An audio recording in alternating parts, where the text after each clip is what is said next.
बाबुस्सलाम से मैंने रोज़ा मुबारक पे हाज़िरी दी और सलाम पेश किया। अगर मैं इधर से सीधा निकल जाऊं तो बाब बकी से बाहर। अगर अब ये जो रास्ता बीच में जा रहा है इसको बाब जिब्राइल का रास्ता कहते हैं, क्योंकि ये जो रास्ता है ये रोज़ा मुबारक के साथ दाईं तरफ रास्ता है। यहाँ पर बहुत कम लोगों को जाने दिया जाता है क्योंकि लोग पीछे से फिर घूम के आ जाते हैं। तो ये रास्ता कहाँ जाता है? जी हाँ, ये रास्ता जाता है बाबे जिब्रील की तरफ। जी नाज़रीन, अब हम पहुँचे बाबे जिब्रील के पास। अब यहाँ से आप देखें, गौर करें नाज़रीन, तो मेरे दाएं तरफ रोज़ा मुबारक है और दाएं तरफ रोज़ा मुबारक का कौन सा हिस्सा है जहाँ से रोज़ा मुबारक में अंदर दाखिल होते हैं, जहाँ पर सब्ज़ कपड़ा शुरू होता है। इसको मुवज्जा शरीफ तो कहते हैं, सुनहरी जालियों को। तो मुवज्जा शरीफ का ये वो हिस्सा है, यानी कि रोज़ा मुबारक के पीछे का, जहाँ से बादशाहों को अंदर लेके जाया जाता है। और कहाँ से जाते हैं? ये जो आपको दाएं तरफ एक दरवाज़ा दिखाई दे रहा है, इसको बाब फ़ातिमा ज़हरा रज़ी अल्लाह अन्हा कहते हैं। ये हज़रत फ़ातिमा ज़हरा रज़ी अल्लाह अन्हा के घर के अंदर ये दरवाज़ा खुलता था। आज यहाँ से लोग दाखिल होते हैं तो आगे लेफ़्ट में जाके वो जो सब्ज़ कपड़े वाली जगह है, रोज़ा मुबारक की दीवार है, वहाँ जाते हैं।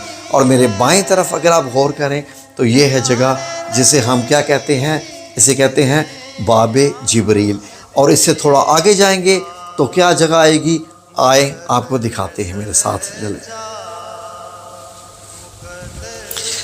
जी नाज़रीन, अब मैं एक ऐसी जगह पर आ गया हूँ जहाँ पर मस्जिद नबी का बाब जिब्राइल के सामने एक वो हिस्सा है जिस पे तकरीबन 1 फुट ऊंची जगह बांधकर ये ग्रिल लगी हुई है। जो आप देखें, ये साइडों पे ग्रिल लगी हुई है, इसलिए इसको एक चबूतरे की शक्ल दी गई है कि यहाँ पर बैठकर स्टूडेंट्स सीखा करते थे।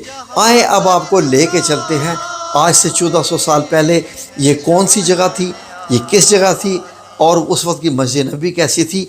आज से 1400 साल पहले ये असहाबे सुफ़ा की जगह कौन सी थी। आए ज़रा आपको 1400 साल पीछे लेके चलते हैं, मेरे साथ आए ज़रा सफ़र करते हैं 1400 साल का। जी नाज़रीन, ये जो आप मस्जिद देख रहे हैं ये मस्जिद नबी, ये आज से 1400 साल पहले वाली मस्जिद नबी है।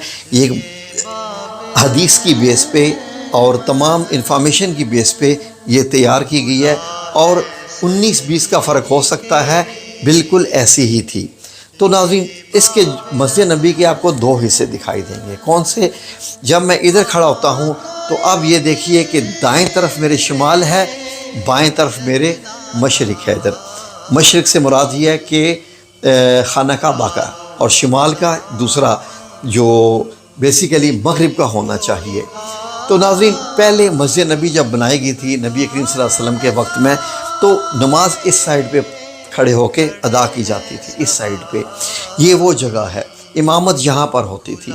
और जब आपको मालूम है कि तहवील किबला का हुक्म आया कि अब खाना काबा की तरफ मुँह करके नमाज़ पढ़े, नबी पाक सल्लल्लाहु अलैहि वसल्लम उस वक्त मस्जिद किबलतैन में मौजूद थे और उसी वक्त ही आपने नमाज के दौरान ही अपना रुख फेर लिया था, तो खाना काबा की तरफ मुँह करके नमाज़ पढ़नी शुरू कर दी थी। तो उसके बाद ये जो हिस्सा है जो कि शिमाल की जानिब था, ये वाला हिस्सा वैसा ही रहा और इधर दोबारा हिस्सा बनाया गया मशरिक़ की जानिब, जो कि खाना काबा की तरफ नमाज़ पढ़ने के लिए बनाया गया था। यहाँ पर भी पिलर बनाए गए, यहाँ पर भी छत डालेगी वगैरह वगैरह, सारा ये तैयार किया गया। तो नाज़रीन, अब जो दाएं वाला हिस्सा है, जो आप ये वाला हिस्सा हम मेरा देख रहे हैं मस्जिद नबी का, ये तो वो हो गया जहाँ पर सहाबा कराम नमाज अदा किया करते थे। सारी नमाज़ें यहीं पर होती थी और बीच में ये कुछ मिट्टी का एरिया है। और जो पीछे आपको जगह दिखाई दे रही है शुमाल की जानिब, ये बन गई असहाबे सुफ़ा के चबूतरे। यहाँ पर नाज़रीन बहुत सारे लोग ऐसे थे। ये असहाबे सुफ़ा कौन थे? अब मैं आपको बताता हूँ नाज़रीन, ज़रा गौर से सुने। वो लोग जो दीन इस्लाम में दाखिल हो जाते थे, जिनके घर बार नहीं थे, बीवी बच्चे भी नहीं थे, रहने का जगह नहीं थी, کچھ ایسے بھی تھے، تو مختلف قسم کے جو لوگ تھے وہ مسجد نبی میں بھی آ کر رہتے تھے، اور اصحاب صفہ میں سارا دن بیٹھ کے قرآن پاک کی تعلیم حاصل کرتے تھے، قرآن پاک سیکھتے رہتے تھے تاکہ آگے دوسروں کو بھی جا کے سکھائیں۔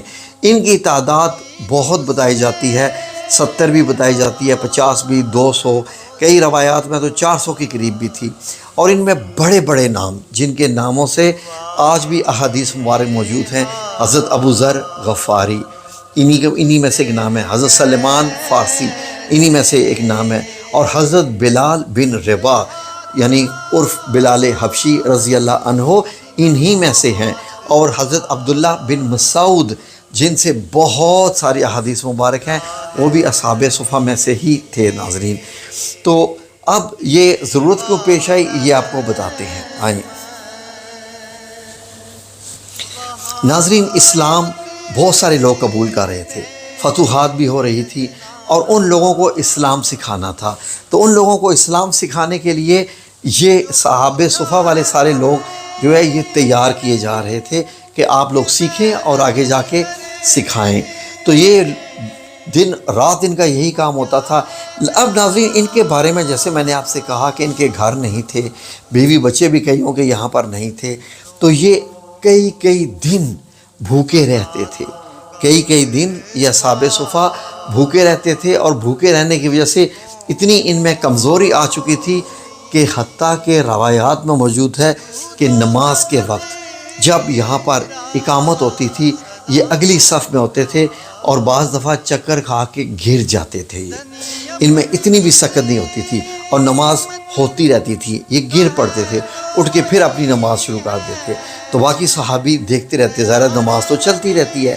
جب نبی کریم صلی اللہ علیہ وآلہ وسلم نماز سے فارغ ہوتے تو وہ اصحاب صفہ کے پاس آ کے فرماتے، وہ تو جانتے تھے کہ یہ بھوک کی وجہ سے ہے، فرماتے کہ مجھے معلوم ہے کہ فاقہ کشی کی وجہ سے تمہاری یہ حالت ہے، اگر تمہیں معلوم ہو جائے کہ اللہ رب العزت کے ہاں اس کا اجر تمہارے لیے کتنا ہے کہ تم فاقہ کشی میں بھی رہ کے اسلام سیکھ رہے ہو اور سکھا رہے ہو، تو تم مزید فاقہ کشی کرنے کی جستجو کرو گے، آرزو کرو گے۔ تو یہ لوگ ایسے بھی تھے۔ ناظرین، جب کوئی مسجد نبی میں کوئی بھیج دیتا تھا تحفہ، خواہ وہ کھجوریں ہیں یا کھانا ہے یا کچھ بھی ہے، تو نبی کریم صلی اللہ علیہ وآلہ وسلم وہ اصحاب صفہ میں بانٹ دیا کرتے تھے، سب کو دے دیا کرتے تھے۔ اس کے لیے علیحدہ بہت سی احادیث مبارک موجود ہیں۔